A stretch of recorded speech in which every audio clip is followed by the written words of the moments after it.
Alors, bienvenue à toutes et tous. Euh, Bonjour. bonjour, bonjour, bienvenue. On est très heureux de vous avoir parmi nous aujourd'hui avec Delphine Emery, qui se présentera plus longuement après, mais qui est auditrice, consultante et formatrice en qualité produit, qualité système et performance industrielle. Bonjour à Et, tous. et qui va donc aborder aujourd'hui un thème qu'on a voulu attractif parce que le sujet de la qualité est appréhendé de façon différente par les entreprises. Or, une démarche qualité n'est pas qu'une contrainte. Et ce qui est intéressant quand on discute avec Delphine et ce qu'elle va nous expliquer, c'est que d'une contrainte qui est une démarche qualité ou d'une perception d'une contrainte qui est une démarche qualité, on peut générer beaucoup de performances dans l'entreprise, notamment ce que nous avons été amenés à communiquer dans un récent post pour inciter les personnes à assister à notre webinaire et un chiffre sur lequel reviendra Delphine, qui est celui de plus 10% de performance pour les entreprises qui suivent leur process qualité et qui vraiment la vivent au quotidien. Donc, on trouvait intéressant d'aborder ce point de vue-là aussi et de s'adresser aussi à des entreprises qui ne sont pas forcément des multinationales, pas forcément des très grosses entreprises, et d'aborder avec eux l'importance du process qualité, mais qu'il soit vraiment incarné et qu'il soit vécu dans l'entreprise et pas seulement perçu, comme je le disais à l'instant, comme une contrainte. Ce que je vais faire juste avant que Delphine intervienne, c'est que je vais vous présenter Flexter temps partagé, puisque c'est notre groupe qui organise ce webinaire. Et donc, très rapidement, le réseau Flexter, c'est notre signature, s'intitule l'accompagnement flexible des dirigeants de PME. Alors pourquoi ? Eh bien parce que souvent dans l'entreprise et particulièrement dans les PME, les personnes qui doivent développer l'activité, le dirigeant notamment, manquent de temps et parfois de compétences dans l'entreprise. Notamment, nous, on remarque quand on a des changements de rythme dans une entreprise, qu'on est sur un certain rythme de croissance et qu'à un moment, on a une accélération, par exemple, on se rend compte qu'en tant que dirigeant, on ne peut pas tout faire. Donc déjà, quand on dirige une entreprise, on doit répondre à de nombreuses sollicitations. On doit tout faire pour développer le chiffre d'affaires de sa société, donc on est vraiment engagé dans l'action, mais en parallèle, dans certaines organisations, avant qu'elles prennent une taille plus importante, eh bien, le dirigeant exerce plusieurs fonctions dans l'entreprise et donc peut manquer de temps pour se concentrer sur le cœur de son activité, ce dont on parlait, le développement de son activité, trouver des nouveaux produits, des nouvelles offres de services, etc. Alors, nous sommes un groupe d'experts qui intervient en temps partagé. Le temps partagé, c'est quoi exactement ? C'est la possibilité pour une entreprise de faire appel à des intervenants extérieurs à celle-ci qui vont remplir une mission pour laquelle celle-ci soit ne peut pas, soit ne veut pas recruter. Pour tout un tas de raisons, parfois on a des clients qui ont des business qui sont très saisonniers et qui ne veulent pas recruter. Et un expert en temps partagé, quelle que soit à peu près la forme qui soit prise chez nous, chez Flexter, nous sommes tous des consultants indépendants. Mais ce qui va se passer, c'est que l'expert en temps partagé va intervenir quelques jours par semaine, par mois, voire par an. Parfois, ça peut être venir 10 fois par an dans une entreprise, mais pour assurer un suivi de l'activité pour laquelle il a été missionné. Et donc, c'est une fonction qui est à la fois, on apporte une vision stratégique, mais qui est aussi très opérationnelle, puisqu'on agit pour le compte de nos clients comme si on en faisait partie. Alors, nous sommes des professionnels indépendants, c'est ce que je vous disais. Nous avons une expérience significative en entreprise et on a tous exercé des responsabilités dans des grands groupes, mais aussi bien sûr en PME et certains d'entre nous en comité de direction pendant de nombreuses années.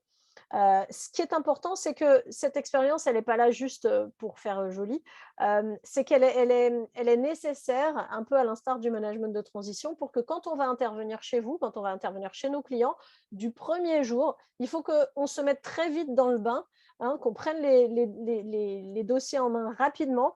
Et ça, c'est ce niveau de seniorité qui rend ceci possible. C'est-à-dire qu'on n'a pas, quand on veut intervenir et qu'on intervient très ponctuellement dans une entreprise, il faut très vite qu'on en comprenne les enjeux. On ne va pas avoir une période d'incubation de 6 mois.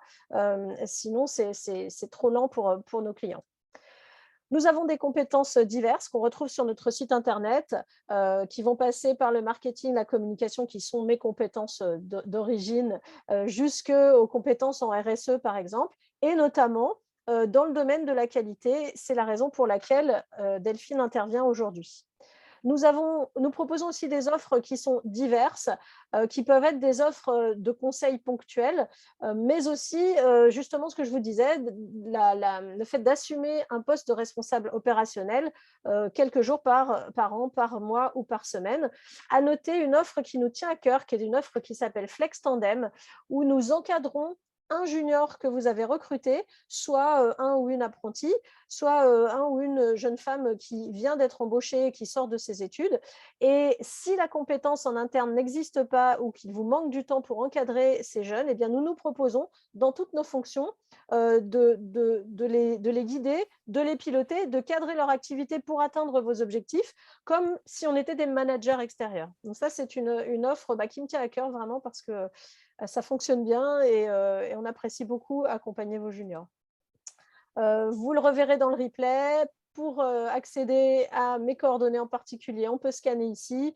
Sinon, on peut nous contacter via la page contact de Flexter, du site web flexter.fr ou via les réseaux sociaux ou en nous écrivant à contact@flexter.fr. Mais je n'ai que trop parlé. Je vous propose à présent de passer la parole à Delphine Emery, qui va nous dire quelques mots et bien, qui va la pêche pour nous expliquer tous les secrets d'une démarche qualité réussie. Delphine, je te passe la parole. Merci Audrey. Alors, je vais partager mon écran. Voilà, bonjour à tous. Voilà, est-ce que vous voyez bien mon écran, mes slides? Tout à fait, c'est bon. Voilà, ok. Donc, voilà, je m'appelle Delphine Emery. Donc, vous avez mes coordonnées à gauche. Alors, je vais mettre en petit, voilà. Je suis présente sur LinkedIn. Vous pouvez me suivre pour avoir des informations, des publications, de la veille réglementaire, etc. Puis j'ai un site internet qui s'appelle qualityfirst.fr. Alors, aujourd'hui, donc, on va voir la qualité, on va utiliser la qualité comme un outil de performance industrielle. Ça fait partie d'un cycle de conférences qui est donné par Flexter. Alors aujourd'hui, on voit la qualité avec des enjeux, les méthodes, des cas concrets, vous allez voir. Donc, il y a déjà eu des webinaires sur l'export, sur le marketing, les réseaux sociaux, la RGPD, les affaires publiques. Et puis, les prochains à venir sont sur le thème de la RSE. Et sûrement sur les finances. Donc, vous voyez qu'on tourne à 360 degrés autour du dirigeant et on essaie de lui apporter des solutions à toutes ces problématiques. Ce que je vous propose également dans les 2 semaines qui viennent, c'est un rendez-vous privé gratuit de 30 minutes par téléphone ou par Zoom, comme vous voulez. Donc, c'est vraiment un moment d'échange particulier concernant votre situation, votre projet. Et puis, on verra quel est l'enjeu pour votre entreprise et quelle stratégie on pourrait mettre en place pour répondre à votre problème ou à votre projet. Et donc, pour vous en particulier, pour les participants de ce webinaire, donc vous aurez une réduction de 20% pour toute commande de mes prestations, parce que vous êtes là et je vous remercie pour ça. Donc, avant de commencer au niveau technique, parce que si après, par la suite, on travaille ensemble, je pense que vous aimez connaître la personne avec qui vous allez travailler. Donc, au départ, comment ça a commencé, j'ai voulu être chercheur en médecine, mais les études étaient trop longues, trop théoriques. Donc, je me suis orientée vers des études qui correspondaient plus mon esprit pragmatique et proche des problématiques terrain. C'est pourquoi j'ai fait Polytech à Lille. Et puis cette année, je fêterai mes 20 ans de diplôme d'ingénieur, donc en génie biologique et alimentaire. Et aujourd'hui, donc, je ne fais pas de recherche, mais j'applique les principes de la recherche à la qualité et à la performance en industrie. Donc, les principes qui sont l'analyse, la méthode, la remise en question, la communauté, l'innovation. Et le but, c'est de trouver des remèdes efficaces aux problèmes de mes clients. Alors, ça fait 15-20 ans voilà, que je travaille pour des PME et des groupes internationaux comme Nestlé, Sanofi, Perkin-Elmer et puis d'autres PME un peu moins connus en tant que responsable de service qualité ou responsable de projet en lien avec la production. Et aujourd'hui, donc, je dirige le cabinet d'audit, de conseil et de formation Quality First. Et donc, j'accompagne les industriels de la santé, de la chimie et de l'agroalimentaire dans leurs projets qualité.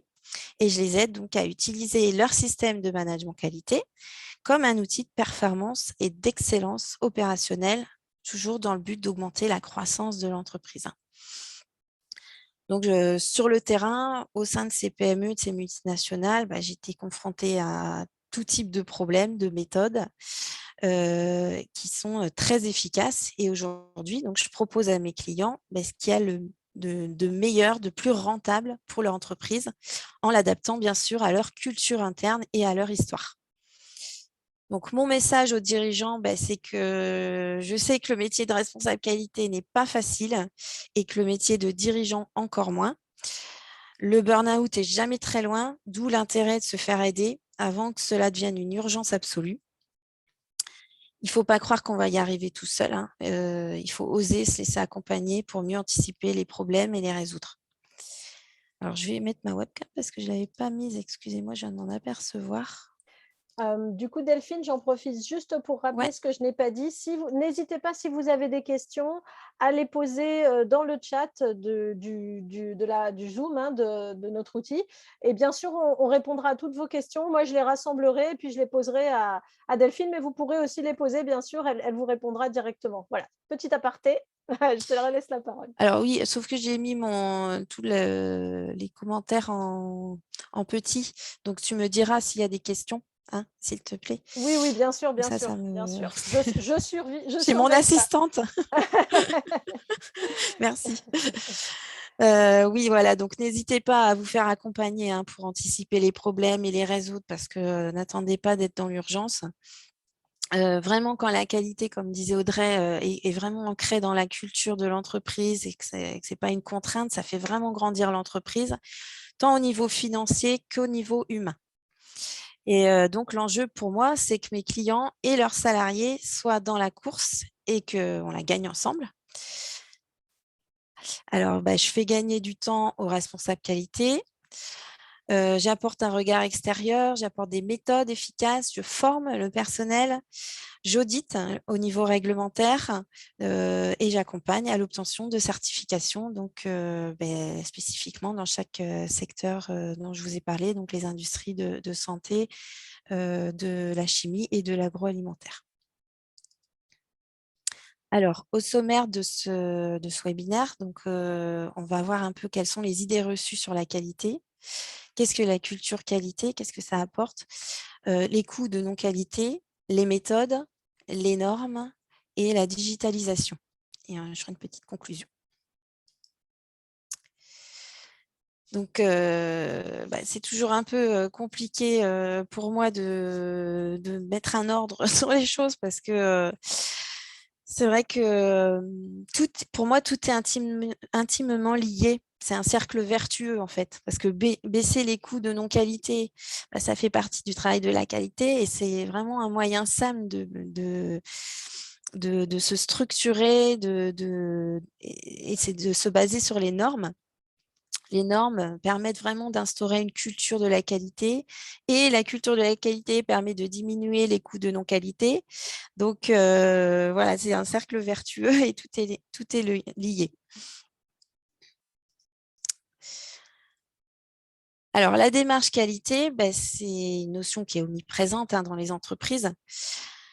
Pourtant, c'est vrai qu'il y a beaucoup de professionnels qui ont des difficultés à cerner la qualité, à l'appréhender. Il y a beaucoup de préjugés à propos de la qualité. Et c'est vrai que c'est difficile de se défaire de ces préjugés. Donc, on va passer en revue les idées reçues et essayer de les dépasser. Alors déjà, la qualité, c'est ennuyeux. Alors, je vais enlever ma petite tête. Je n'osais pas te le dire. Ah. Voilà. En général, quand on vous parle de la qualité, vous pensez référentiel, critères, normes, traçabilité, procédure, non-conformité, action corrective, indicateurs, évaluation, certification, enfin tout ça, c'est très compliqué et surtout pas très excitant, quoi. Donc ça, ok, je vous l'accorde. Mais la qualité, c'est aussi formalisé à outrance, hein. On le verra tout à l'heure avec la norme ISO 9001. C'est vrai que c'est des pages et des pages d'exigences qui n'en finissent plus. Et c'est vrai que pour les professionnels, c'est difficile de comprendre toutes ces réglementations.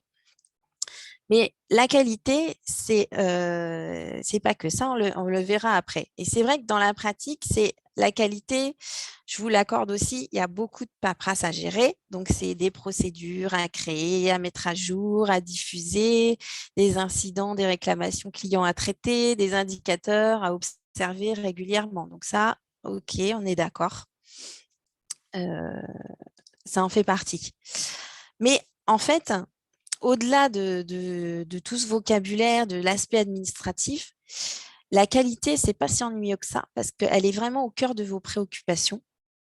Et quand vous fabriquez des produits de qualité qui répondent aux besoins des clients, bah, vous garantissez une sécurité au sein de votre entreprise. C'est pour ça que la qualité, elle doit être structurée et méthodologique. Déjà, et en plus, vous avez une marge de manœuvre. Vous pouvez créer votre propre façon de faire de la qualité. Et faites de la qualité, moi je dis toujours à mes clients, une démarche collaborative. Il faut impliquer l'ensemble du personnel, il faut leur confier des missions, les valoriser avec des groupes de travail, encourager les interactions entre les managers, les opérateurs. Et donc, il faut favoriser des temps d'échange plus ludiques et interactifs que les traditionnelles réunions. Il faut aussi évaluer régulièrement la satisfaction de vos salariés. Pareil, toujours de façon ludique, hein. Et puis, impliquer, bien sûr, les clients dans votre démarche. Alors, deuxième idée reçue, la qualité, c'est secondaire. Ce n'est pas la priorité.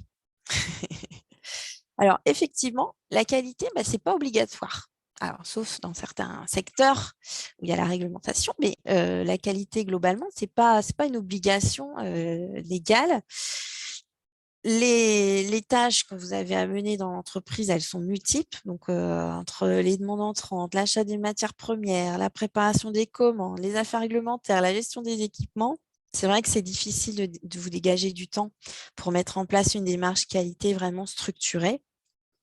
Alors, en plus, avec le manque de personnel qu'il y a eu et la crise sanitaire qu'on a vécue là depuis 2 ans, c'est vrai que c'est un peu mission impossible. Et la qualité, ça vise avant tout à garantir des produits de qualité aux clients. Donc, il faut vous laisser guider par cet objectif-là. Et donc, pour répondre aux nouvelles exigences, moi, je vous conseille d'inclure la démarche qualité au centre des considérations. Elle doit vraiment guider votre activité, vos équipes au quotidien pour être efficace. Et c'est seulement comme ça que vous serez capable d'améliorer la qualité de vos produits, la satisfaction des clients et les performances globales de votre entreprise.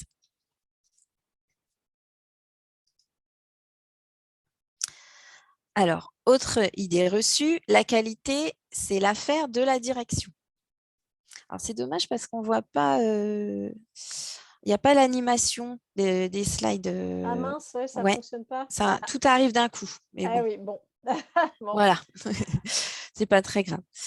Donc, la qualité, c'est l'affaire de la direction. Est-ce que c'est vrai ou pas? Ah, ça, c'est un préjugé qui a la peau dure, hein. Alors, oui, d'accord. Donc, la direction, on est d'accord, elle donne la direction. Donc, elle est actrice, décisionnaire en ce qui concerne la démarche qualité. Donc, son rôle, c'est de définir en amont les orientations du management de la qualité dans l'entreprise et de le piloter. Et c'est aussi à elle que revient le choix et les outils utilisés dans le cadre de l'amélioration continue. Donc, tout ce qui est investissement, logiciel, formation. Donc, c'est vraiment l'engagement, la participation des directeurs ou des directrices dont dépend la démarche qualité. Mais attention, évidemment, l'engagement de la direction, c'est nécessaire, mais il faut que ce soit aussi un engagement de tout le personnel. Toute l'équipe est concernée par la qualité, tous les salariés. C'est vraiment un projet collectif, d'accord? C'est pluridisciplinaire, ça fait intervenir tous les processus, donc tous les services, les achats, la production, l'ADV, les labos, l'informatique, au même titre que la responsable qualité et la direction, d'accord? Et donc, l'objectif de tous ces acteurs-là, c'est de remonter les problèmes, les blocages, afin d'améliorer la qualité et la performance des process. Donc, la qualité, non, ça ne se réduit pas que à la direction et c'est l'affaire de tous. C'est William Edwards Deming qui le disait et ça fait très, très longtemps. Ça fait un siècle, je crois. Donc, écoutez vos collaborateurs, intégrez-les dans la démarche qualité de votre entreprise. Vous faites des groupes de réflexion. Il faut les fédérer autour d'objectifs et puis des plans d'action pour améliorer la qualité des produits. Et du coup, en plus, ça donnera encore plus de sens à leur travail et ça sera porteur de résultats vraiment positifs. Et c'est seulement comme ça que vous parviendrez à garantir les produits de qualité au bénéfice du client. Donc, on appelle ça la culture qualité. Je fais juste un petit parallèle avec une notion qui est obligatoire depuis l'an dernier en agroalimentaire. C'est la food safety culture, donc la culture de la sécurité alimentaire. C'est une notion qui est assez récente, très à la mode, puisqu'elle est devenue obligatoire, mais en fait, qui existe depuis longtemps dans certaines entreprises. Donc, c'est l'ensemble des valeurs, des croyances qui ont une incidence sur l'état d'esprit et le comportement au sein d'une entreprise. Donc, les comportements humains, c'est là la clé, en fait. C'est-à-dire que c'est l'humain, le cœur de la qualité. Donc, la qualité, comme disait Henry Ford, signifie bien faire les choses lorsque personne ne regarde. J'aime bien cette petite phrase, mais c'est un peu ça. C'est-à-dire que c'est une culture, c'est des comportements au quotidien, un état d'esprit positif envers la qualité. Et pour ça, donc, comment on fait? On a quatre actions majeures à mettre en place pour instaurer, ça ne vient pas petit à petit, c'est assez long de mettre en place une culture qualité, mais grâce à ces 4 actions majeures, vous allez probablement y arriver plus facilement. Donc, c'est la communication, la formation, le retour d'information et la mise en place d'indicateurs. D'accord ? Donc, grâce à ces 4 actions, vous allez réussir à mettre en place petit à petit une culture qualité. Et faire face à de nombreux problèmes. L'autre jour, j'ai assisté à une conférence là, sur la culture de la qualité. Il y avait la responsable qualité du groupe L'Oréal. Elle est intervenue et elle expliquait qu'en fait, s'ils n'avaient pas mis en place la culture qualité auparavant dans leur usine, ils auraient eu beaucoup de mal à faire face à la crise du Covid, en fait. Ils ont eu beaucoup moins d'impact parce qu'ils avaient mis en place cette culture qualité au départ. Donc, c'est un état d'esprit vraiment qui influence les bons comportements. Et après, les enjeux, ils sont énormes. Les enjeux, ils sont financiers et humains. Donc, il faut définitivement casser ce mythe que la qualité serait l'affaire du responsable qualité ou du service qualité. Donc, c'est vrai qu'on a toujours ce réflexe de dire, bah voilà, c'est troisième porte à gauche, la qualité, mais non, c'est vraiment l'affaire de tous. Et ceux qui ont vraiment compris ça, eh bien, ils ont une croissance assez impressionnante. Moi, je l'ai découvert, moi, j'avais ce même réflexe. Quand je suis sortie d'école d'ingénieur, j'avais dit non, non, non, je ne veux pas faire de qualité, c'est que de la paperasse. Et en fait, après, j'ai travaillé dans des grands groupes et je me suis rendu compte que, que vraiment, quand on travaillait avec méthode, on obtenait des super résultats au niveau de la croissance de l'entreprise et aussi de la qualité de vie au travail. Donc, et quand cette qualité, elle est vraiment ancrée en chacun, c'est beaucoup plus simple en fait. Et les grands groupes, ils ne sont pas devenus grands groupes comme ça du jour au lendemain. Avant, c'était des petites entreprises et puis petit à petit, ils sont devenus multinationales et puis ainsi de suite. Je vous souhaite la même chose. Voilà. Donc, j'avais écrit un article sur LinkedIn, si vous voulez aller voir. Donnons les moyens aux responsables qui essaient d'être de véritables leviers de croissance pour l'entreprise.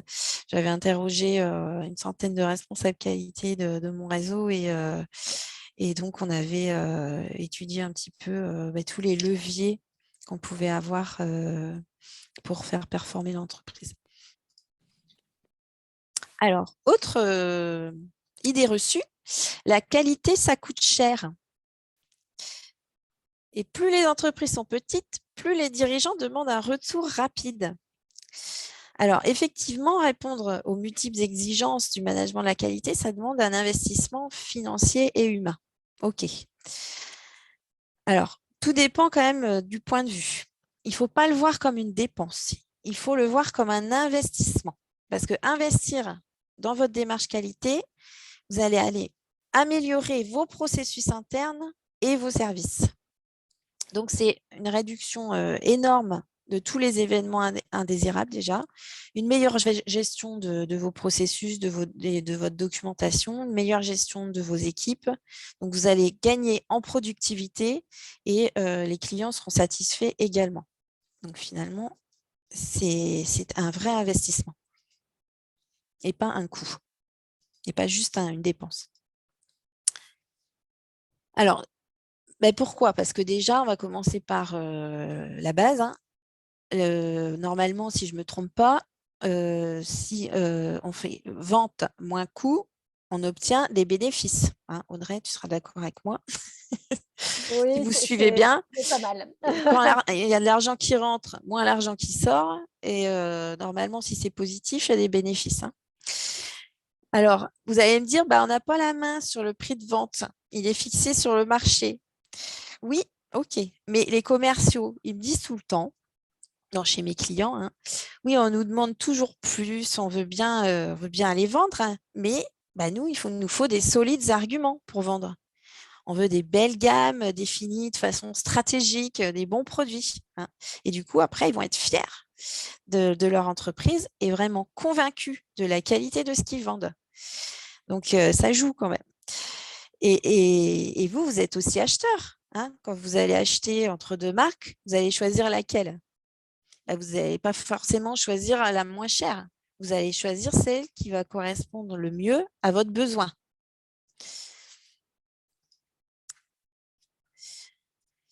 Donc, je vous ai mis un petit schéma, puisque un schéma vaut mieux qu'un long discours.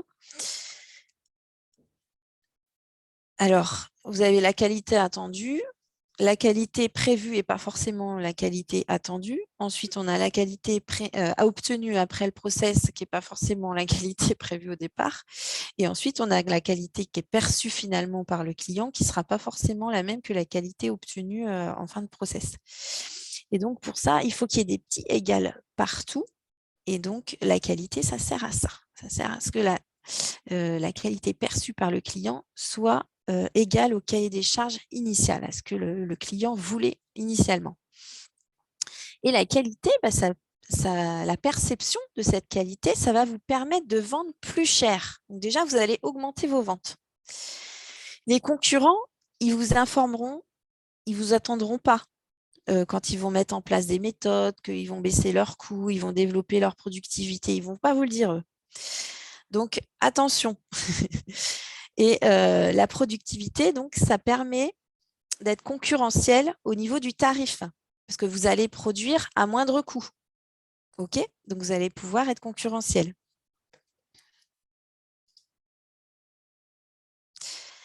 « 92% des entreprises jugent indispensable de mesurer les coûts de non-qualité, mais 20% des entreprises s'estiment incapables de mesurer ces coûts. » Donc, c'est ce qui est ressorti dans une étude. En fait, voilà, c'est indispensable, mais on ne sait pas comment faire. Juste, je m'arrête un instant sur les matières premières. On a eu en 2020-2021 la crise du Covid. Les coûts des matières premières se sont envolés. En 2022, malheureusement, la guerre en Ukraine, on a une nouvelle flambée des prix. Alors, qu'est-ce qu'on peut faire par rapport à ça? Eh bien, absolument rien. Là, on n'a pas du tout la main, on n'a pas de pouvoir par rapport à ça. Alors, on a deux cas de figure. Donc, alors après, si, on a des leviers par rapport aux achats, etc. On peut quand même intervenir avec des actions au niveau des achats. Mais en fait, on a vu deux cas de figure qui se sont présentés là depuis 2020. On avait les entreprises qui avaient commencé à mettre en place une démarche d'amélioration continue et de réduction des coûts. Et ces entreprises-là, elles s'en sont sorties. Alors que les autres, qui n'avaient pas mis en place cette démarche qualité, cette structuration des processus, elles ont perdu vraiment un chiffre d'affaires considérable. Et soit elles ont carrément fermé la porte, soit elles ont licencié du personnel. C'est pour ça que c'est vraiment urgent et vital d'agir sur les paramètres sur lesquels on est en capacité d'agir et de mieux maîtriser. C'est-à-dire les paramètres internes à l'entreprise. Alors, vous allez me dire comment on peut faire.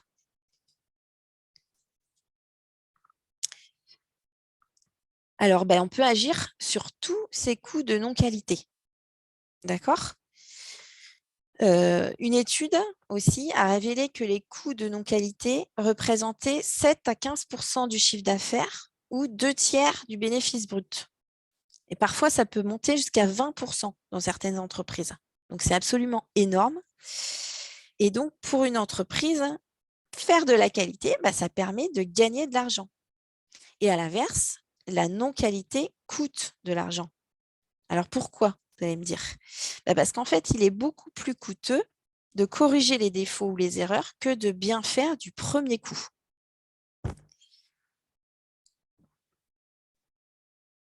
Alors, parfois, c'est difficile d'optimiser le ratio qualité, coût de non-qualité, parce qu'en fait, elle est peu mesurée en entreprise.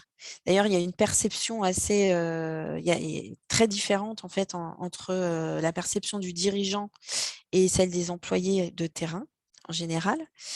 En général, le chef d'entreprise sous-estime les non-qualités, les non-conformités, parce que en fait, elles ne sont pas forcément systématiquement remontées. Et à l'inverse, les employés, eux, qui sont directement confrontés aux erreurs, ils ont tendance à surestimer l'impact.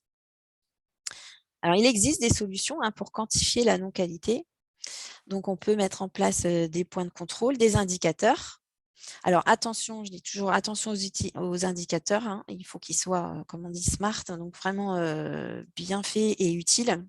Attention aux indicateurs. Faire du reporting pour du reporting, ça ne sert à rien. Par exemple, il n'est pas nécessaire de rédiger une fiche de non-conformité pour chaque non-conformité ou chaque incident. D'accord ? C'est un exemple, mais voilà, l'entreprise, elle stocke déjà énormément de données qui ne sont pas exploitées. Et donc, ces données, on peut s'en servir. C'est dommage parce qu'on a beaucoup de données en entreprise qu'on n'exploite pas. Et donc, on va mettre en place des indicateurs simples, très simples, mais qui vont nous donner vraiment une mesure des coûts de non-qualité. Alors, on verra par la suite qu'aussi la démarche, en général, enfin, ceux qui font une démarche de certification ISO, notamment l'ISO 9001, C'est vraiment, vraiment bien adapté à ces 4 idées reçues qu'on a vues, hein. Et elle permet vraiment aux TPE et aux PME d'avoir des actions concrètes avec des résultats à court terme. Alors, un des leviers de croissance, c'est de travailler avant tout avec méthode. Le but, c'est de faire bon du premier coup. Avec des méthodes, donc pareil, hein, c'est le résultat d'études, on peut gagner jusqu'à 10% de croissance par an. Ce qui veut dire que c'est vital, hein, pour l'entreprise. Avec les méthodes, on va aller augmenter la performance des process, on va aller augmenter la productivité, on va aller mieux s'organiser, on va fédérer les équipes. Donc, moi, les méthodes que j'utilise, hein, c'est des méthodes qu'on fait leur preuve dans le monde entier depuis des décennies maintenant. Donc, ce sont des méthodes d'amélioration continue, des méthodes Lean, du Kaizen, des outils de résolution de problèmes, comme la roue de Deming, du Pareto, de l'Ishikawa, du Muda, du 5S, du 5P, de l'AMDEC. Enfin, je ne vais pas tous vous les citer, mais on a énormément d'outils qui fonctionnent très, très bien et qui sont appliqués dans le monde entier et qui sont appliqués dans les grands groupes, donc parce que ça fonctionne. Celles dont je ne parle pas, elles ne fonctionnent pas. Donc, celle-ci, au moins, elle fonctionne très bien, à une seule condition, c'est qu'elle soit appliquée par tous les salariés au quotidien.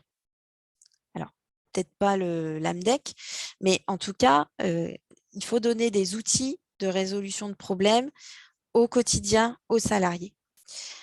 Et les méthodes, il faut vraiment qu'elles soient comprises. Elles ont des résultats que si elles sont comprises, si elles sont acceptées et si elles sont utilisées par tous. OK ? Donc, c'est là que, bien entendu, intervient la formation et la sensibilisation, les explications sur le terrain. Alors bon, voilà, moi, je vous propose pas d'être une multinationale, vous ne l'êtes peut-être pas, mais en tout cas, peut-être que vous l'êtes déjà, j'en sais rien, mais en tout cas, d'avoir cette croissance garantie de 10% par an grâce aux méthodes. Alors, un autre moyen également d'instaurer la culture qualité et d'avoir des méthodes, c'est d'utiliser les normes. C'est pas la peine de réinventer la poudre, hein. Tout est dans les normes et les référentiels parce que ces normes ont été créées par des professionnels, hein, pas des gens dans des bureaux. C'était vraiment des professionnels de l'industrie dans le monde entier qui ont rédigé ensemble ces normes. Elles émanent du terrain, hein, des problèmes concrets qu'ont rencontrés les industriels et de leur retour d'expérience. Alors, ce sont des concentrés de bonnes pratiques managériales en matière de qualité. Elles fournissent un cadre pour mettre en place une approche processus et une approche par les risques et améliorer de façon continue le fonctionnement de l'entreprise et la satisfaction client. Et en plus, elles apportent une reconnaissance au niveau mondial. Vous connaissez sûrement l'ISO 9001, c'est une norme internationale de management de la qualité. Enfin, c'est la norme du management de la qualité. Le succès est énorme de cette norme. Ça représente plus d'1 million de certifications à travers le monde entier. En France, il y a environ 35 000 entreprises qui sont certifiées ISO 9001. Donc, ça représente 80% des entreprises certifiées. Pardon. Et c'est la seule norme qui est internationalement reconnue dans le monde en matière d'amélioration continue. Donc, chaque année, il y a 2000 nouvelles entreprises qui mettent en place une norme ISO 9001. Alors, les études ont prouvé que 100% des dirigeants perçoivent la qualité comme un levier de performance. Et donc, la certification, c'est un signal qui est très positif donné à vos clients, mais aussi à vos prospects. Il va falloir utiliser votre démarche de certification, votre certification pour aller prospecter également. Parce que souvent, les certifications, elles sont requises quand vous participez à des appels d'offres, comme preuve. Et puis, c'est aussi une preuve que la norme, elle peut ouvrir des voies commerciales importantes. Alors, il y a encore une étude, parce que je me base évidemment sur des statistiques, qui révèle que les organisations qui sont certifiées, elles augmentent leur chiffre d'affaires de 4%. Alors, vous allez me dire, oui, mais la certification, ça coûte cher, ça a un coût. D'accord? Alors, oui, ça a un coût, mais en fait, les entreprises qui pensent que au coût, c'est-à-dire ils n'exploitent pas du tout. C'est-à-dire qu'ils vont aller l'acheter, entre guillemets, chaque année. Ils vont avoir des audits de renouvellement, etc., ou de suivi, et ils ne vont pas du tout exploiter la norme. Alors, moi, je fais la démarche inverse, c'est-à-dire que j'accompagne mes clients à utiliser au maximum la norme comme socle, comme méthode pour améliorer le management interne, améliorer les workflows, améliorer la compétitivité de votre entreprise, pour contrôler vos coûts. Et une fois qu'on a exploité toute la puissance des référentiels, donc si vous le voulez, on demande la certification. Et donc, on peut bénéficier après de la renommée, de la retombée sur les ventes. Mais la norme en elle-même, elle coûte pratiquement rien sur Internet. Donc, on peut très bien l'utiliser comme base.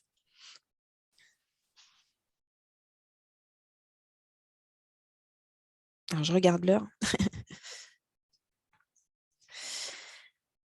Alors, ensuite, un autre moyen également de performer, c'est la digitalisation. Donc, aujourd'hui, toutes les entreprises se mettent au digital. L'usine du futur, c'est l'usine connectée. De toute façon, qu'on le veuille ou non, c'est comme ça. Ça arrive de plus en plus. Et moi, ce que j'ai fait, c'est que j'ai benchmarké un petit peu tout ce qui existait en France particulièrement. J'ai sélectionné les meilleures solutions 4.0 pour votre système qualité et votre performance. Alors, pourquoi en France? Parce que déjà, on est très, très fort en solutions numériques. Et puis, moi, je préfère travailler avec l'économie française. Ou faire travailler l'économie française. Alors, par contre, il y a une étude qui vient de sortir. On est très, très en retard par rapport à nos pays, à nos voisins européens au niveau digitalisation de nos usines, sans parler des États-Unis, qui sont loin devant. Et l'avantage de la digitalisation, c'est que tout ce dont je viens de vous parler là, l'étude des coûts de non-qualité, la mise en place d'une réelle culture qualité, l'amélioration continue, tout ça, ça va être facilité par les nouvelles solutions numériques parce que ce sont des solutions qui sont vraiment opérationnelles et qui répondent à des problématiques de terrain. Alors, il y a des aides en plus au niveau en France pour se digitaliser, des aides de l'État, donc il ne faut pas hésiter.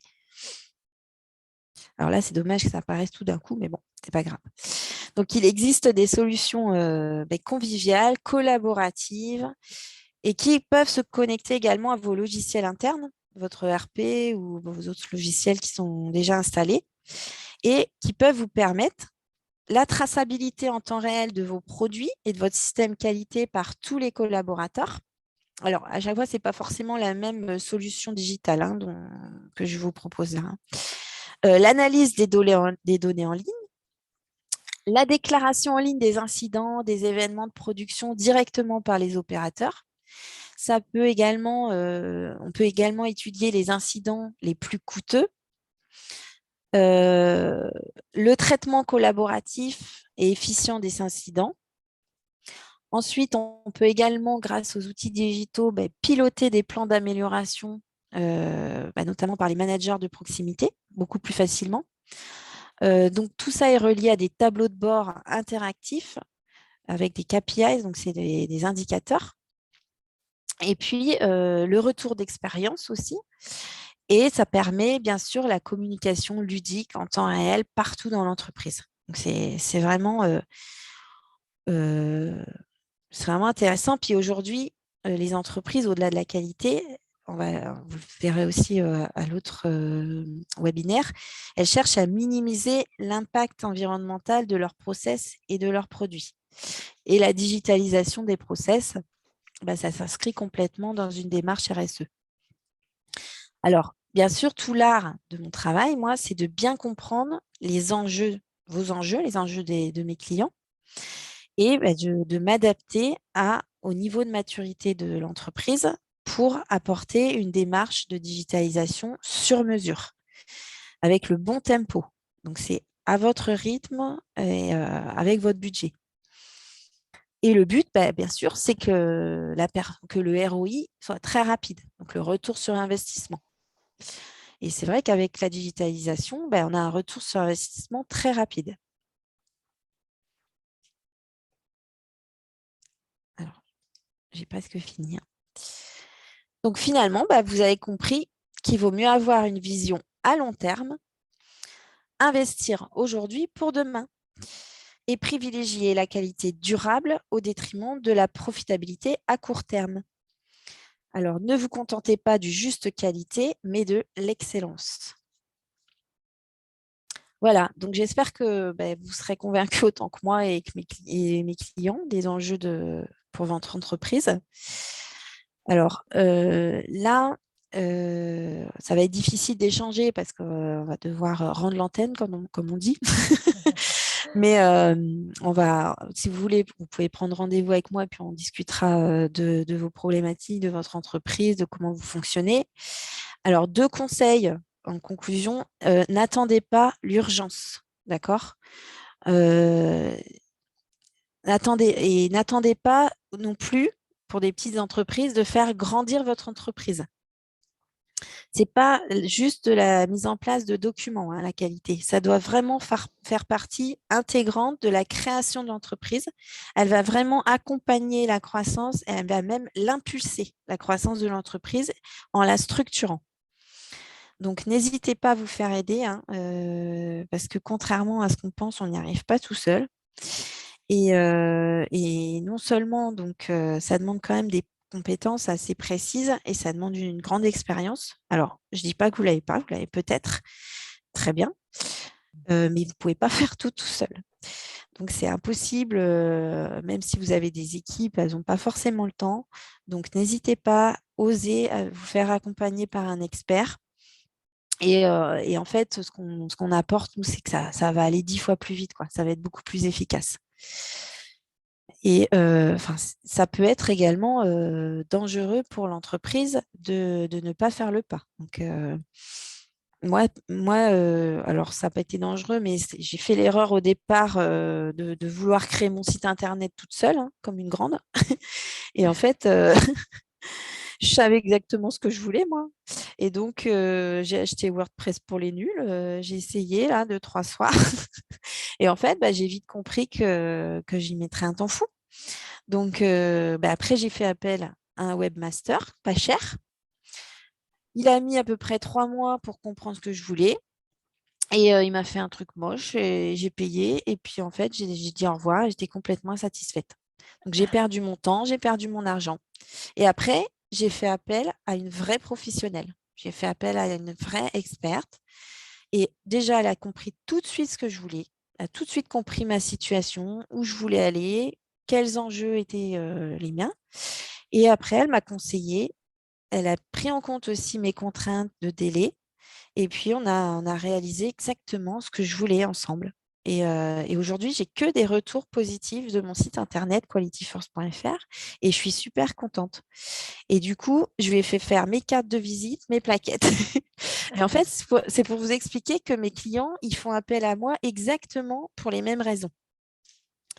Voilà, donc on est vraiment des experts et on accélère les choses et on va exactement là où vous voulez aller dans de bonnes conditions. Donc, si vous avez des questions, si vous souhaitez accélérer votre croissance, instaurer vraiment une véritable culture de qualité, dormir sereinement, n'hésitez pas et revenez vers moi ou vers Flexter. Merci beaucoup, Delphine. Moi, j'ai une question justement pour toi parce que ça a titillé ma curiosité. Est-ce que tu as des exemples d'applications un petit peu ludiques de ce travail d'équipe autour de la qualité?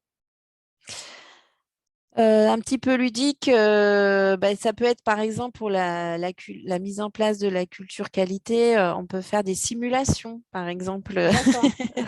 Ça, c'est sympa, où on peut filmer, par exemple, pour la food defense, ou même pas en agroalimentaire, mais si vous allez tester l'intrusion de quelqu'un qui n'est pas de l'entreprise, Ah. et donc vous filmez la réaction des gens. Ça, c'est rigolo à faire. Et du coup, comme ça, les gens prennent conscience de l'importance de se Voilà. protéger contre ce type d'intrusion. Voilà, parce que la personne, elle va venir injecter, simplement faire couler de l'eau dans Mhm. le process de fabrication, Ouais. dans le produit. Bon, normalement, c'est de l'acide hein, quand c'est vraiment une attaque.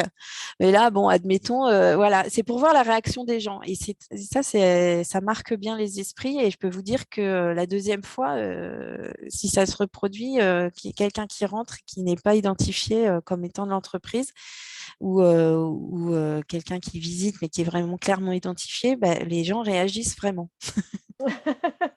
Effectivement. Oui, je Ça peut être comprends. des simulations de retrait rappel de l'eau aussi. C'est voilà, parce qu'il vaut mieux prévenir que guérir. Mm. Et finalement, c'est un peu à travers cette gestion de crise que les gens prennent conscience que voilà, qu'il vaut mieux prévenir que guérir, c'est ça. Voilà, tout à fait. Mm. Ok.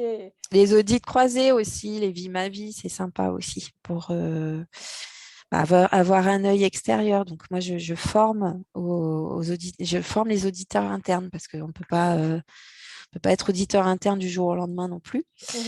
Mhm. Mais c'est assez intéressant de faire des audits croisés et puis c'est obligatoire dans certains secteurs, hein. Oui. Et donc, mais ça peut être ludique aussi.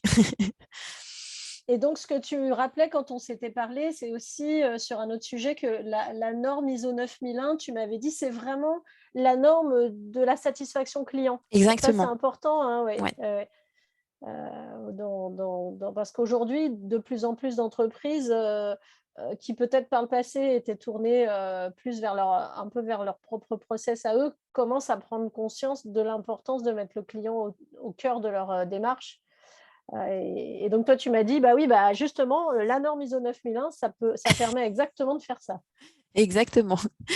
C'est Mm. ça. Ben, comme vous voyez le petit, je ne sais pas si vous vous souvenez, le petit schéma qualité de la qualité perçue et la qualité attendue au départ, ben, on va travailler, ça peut être une base de travail justement pour impliquer tous les acteurs de l'entreprise, parce que ça va partir déjà des contrats hein, avec les fournisseurs, où il faut vraiment bien rédiger les contrats avec les exigences que vous voulez et bien suivre chaque année, faire une évaluation des fournisseurs et ainsi de suite. En fait, toute la boucle, tous les processus, c'est une chaîne de la qualité et chacun a un rôle à jouer et chaque maillon de la chaîne est important en fait. Mm. Super. Alors, est-ce que nous avons des questions? Est-ce que dans le chat, vous voulez poser des questions, J'ai endormi tout le monde témoigner? peut-être. Je pense pas. La qualité n'est pas ennuyeuse. Ah non. Alors, est-ce qu'on a des questions de la part des personnes connectées? Eh bien, écoutez, pas pour le moment. Mais sachez que Delphine et moi-même, j'ai même pas dit, moi je suis Audrey Varona-Stone, je ne me suis pas présentée au début. Et donc, je dirige le réseau Flexter. Delphine et moi, on est à votre disposition pour toutes les questions complémentaires qui pourraient survenir. Il est exactement, voilà, il est exactement 17 heures, comme tu le disais, Delphine, nous allons rendre l'antenne. Je te remercie vraiment du temps que tu as pris pour préparer cette intervention. Ben, je vous en prie, c'est un plaisir. Et merci à toutes les personnes qui se sont inscrites et qui se sont connectées. Et n'hésitez Euh, pas, si vous avez des questions, hein, des questions assez précises, n'hésitez pas à m'écrire ou à m'appeler. Exactement. Et puis, et comme l'a annoncé, voilà, merci Amaury. Comme l'a annoncé Delphine, la prochaine édition de nos webinaires qui aura lieu en avril, mi-avril, sera sur le thème de la RSE. Et là encore, on se posera la question parce que c'est pareil, la RSE, on se dit toujours, est-ce que c'est un coût finalement, c'est comme la qualité, on va le faire, mais on le met toujours un petit peu de côté, alors qu'en réalité, ça peut vraiment être un booster de performance et de rentabilité aussi. Donc, on vous présentera tout ça. À nouveau, merci Delphine. Merci. Nous rendons l'antenne et je vous souhaite une très bonne fin de journée à toutes et Bonne tous. soirée. Merci. Au revoir. Au revoir.